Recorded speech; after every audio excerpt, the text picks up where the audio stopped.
ఈ మధ్య మన ఫుడ్ హ్యాబిట్స్ అరాచకంగా మారిపోతున్నాయి. అసలు ఏమి తింటున్నామో, ఎలా తింటున్నామో కొందరు చూసుకోవడం లేదు.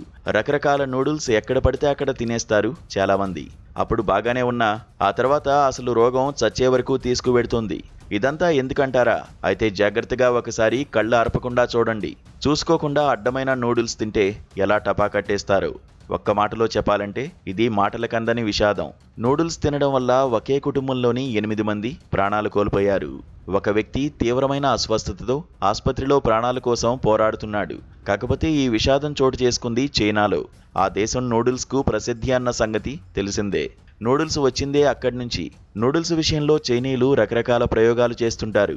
ఈశాన్య చైనాలోని హీలాంగు జియాంగు ప్రావిన్స్లోని ఓ కుటుంబం సొంతంగా నూడిల్స్ తయారు చేసుకుని తినగా అది విషాహారంగా మారి 8 మంది ప్రాణాలు పోయాయి.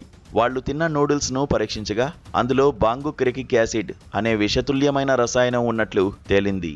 ఈ రసాయనం ఎంత వేడిలో ఉడికించినా కూడా దాని ఉనికిని కోల్పోలేదు.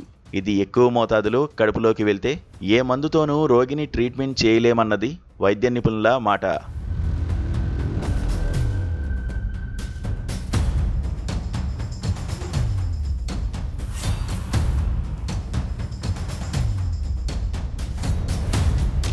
కార్న్ ఫ్లోర్ నుంచి తయారు చేసే సువాటంగ్జీ అనే తరహా నూడిల్స్తో వాళ్ళు ఈ వంటకం చేశారట.